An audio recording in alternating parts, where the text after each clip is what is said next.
Hai, Assalamualaikum warahmatullahi wabarakatuh. Buat kalian para pejuang cinta yang mendengarkan podcast ini, semoga selalu diberikan perlindungan dan rahmat oleh Tuhan Yang Maha Esa. Berkomunikasi adalah salah satu sarana kita untuk saling mengenal satu sama lain. Cara berkomunikasi juga bisa menunjukkan tentang karakteristik seseorang. Dan orang lain itu biasanya menilai kita dari cara kita berkomunikasi. Menjalin hubungan baik dengan sesama manusia dengan cara berkomunikasi bagi sebagian orang, ya ada yang bilang mudah aja buat dilakuin. Tapi bagi sebagian orang lagi nggak semudah yang mereka pikirkan. Nah, kalau kalian pernah mikir gimana ya caranya biar bikin orang tuh suka sama kita, di video kali ini gue bakal share ke kalian tentang bagaimana caranya membuat orang lain suka sama kita secara instan. So, mari kita mulai.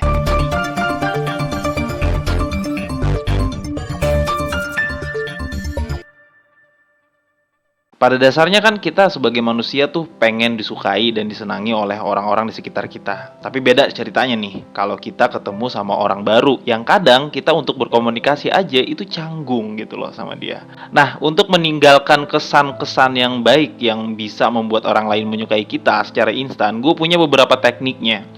Teknik ini sudah pasti anti mainstream dong ya.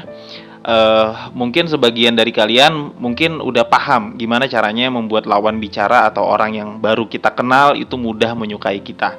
Mulai dari memberikan senyum yang ramah, terus melakukan efek mirroring ya yang pernah gue bahas, seperti mengikuti beberapa gerakan dia.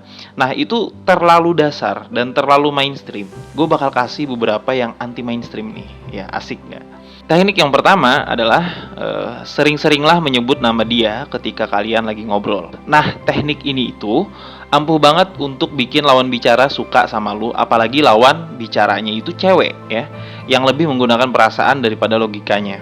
Gini aja deh, coba lu perhatikan orang-orang yang berkarisma, atau atasan lu, atau bos dalam pekerjaan lu ketika ketemu dengan relasi bisnisnya, mereka biasanya dan sering banget mengucapkan atau menyebut nama dari lawan bicaranya. Rata-rata orang yang berkarisma itu sering banget menyebut nama lawan bicaranya ketika lagi ngobrol. Teknik yang pertama ini jangan dianggap remeh ya bro ya. Mungkin sebagian dari kalian tuh mikir bahwa ih apaan sih efeknya kalau nyebut nama lawan bicara, kayaknya gak ada efeknya deh gitu. Tapi lu coba lakukan ini, maka lu bakal kaget. Gini aja deh, kita balikin ke diri sendiri aja. Gimana rasanya kalau ada orang yang baru kita kenal mengingat nama kita dengan mudah tanpa kita mengharapkan itu sebenarnya? Sudah pasti kita ngerasa terpuji, senang, dan kita anggap dia sebagai pribadi yang ramah. Secara psikologis memang seperti itu polanya. Makanya jangan heran ketika bos lu ngebujuk lu ngelakuin sesuatu, itu dia lebih banyak nyebut nama lu, biar lu mudah termanipulasi dan mengikuti apa keinginan dari bos lu buat nambahin kerjaan baru yang gak sesuai dengan job desk lu. Enggak, gue bercanda, tapi serius. Kenapa itu bisa terjadi? Itu terjadi karena secara psikologis ketika kita mendengar orang lain menyebutkan nama kita secara otomatis tuh akan bersedia secara sukarela untuk mendengarkan apa yang mereka katakan, dan kita lebih antusias karena kita merasa diperhatikan sama dia. Jadi sering-seringlah menyebut nama dia ya ketika lagi ngobrol. Jadi ketika kalian udah ketemu ya, udah selesai ketemu setelah 5 menit, lu ucapin aja nama dia sebanyak 3 kali ya, minimal 3 kali. Buat mengingat nama dia. Ini bukan mantra pelet ya, atau teknik buat melet dia, enggak gitu. Disebut namanya 3 kali gitu, enggak. Ini tujuannya buat nginget nama dia doang, paham ya? Terus yang kedua, memuji orang lain secara terang-terangan. Teknik ini itu dalam psikologi disebut pemindahan sifat spontan ya. Kalau dalam bahasa konvensionalnya tuh disebut minta ditebak gitu.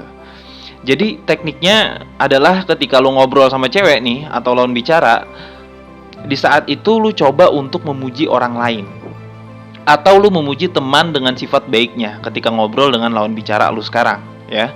Jadi dalam obrolan kalian itu, kalian lagi muji orang lain ceritanya, atau teman kalian tuh lebih baik.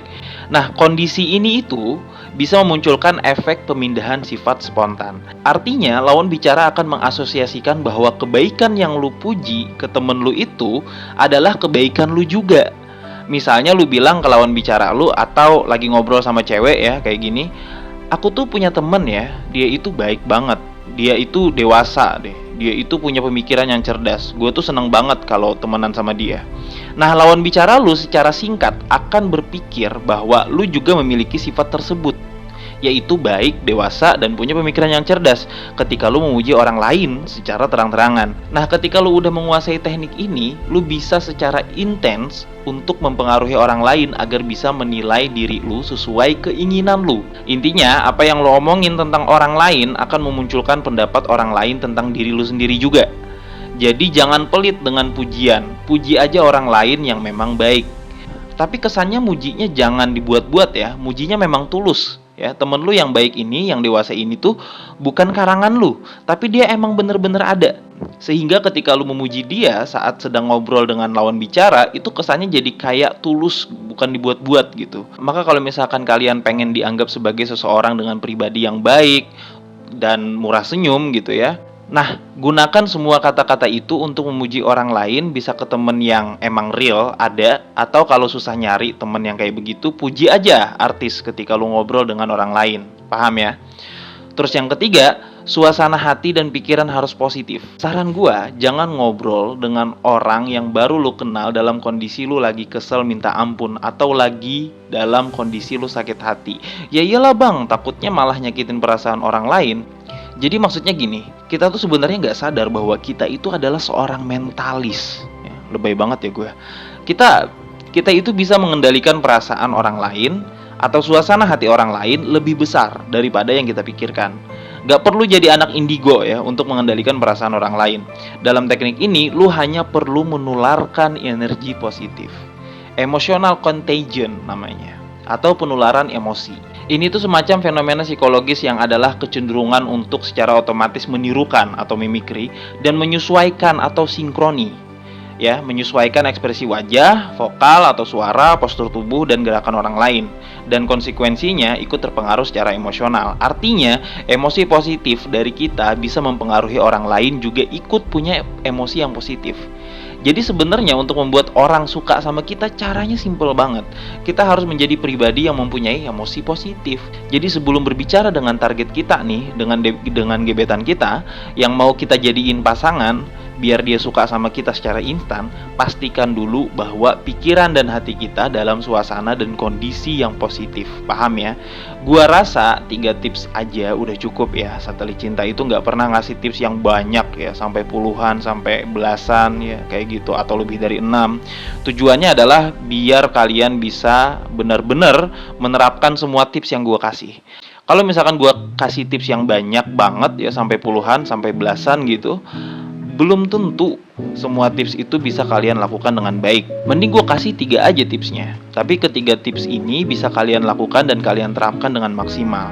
Tapi sekali lagi bro ya, itu hanyalah teknik awal untuk membuat orang lain atau wanita suka dengan kita secara instan. Artinya teknik ini bersifat temporari atau sementara. Selebihnya tetap ada di personal dan kepribadian lu masing-masing dalam membangun hubungan yang baik terhadap lawan bicara atau sesama manusia. Dalam hal ini gue cuman pengen ngebantuin kalian bagaimana cara berkomunikasi baik agar mudah disukai orang lain secara instan. Selebihnya dan eksekusinya tetap berada di tangan dan keputusan kalian ya. Maka quotes terakhir dalam video kali ini adalah, ntar minum dulu. Sesama manusia sejatinya mampu merasakan emosi positif dan negatif dari orang lain. Sehingga di dalam berkomunikasi sebaiknya kita harus dalam kondisi pikiran dan hati yang positif. Semangat para pejuang cinta, tidak ada unsur provokasi dan merendahkan gender tertentu. Semua narasi dan statement dalam video ini bersifat substansial dan kondisional. Semoga bermanfaat dan jangan lupa bahagia.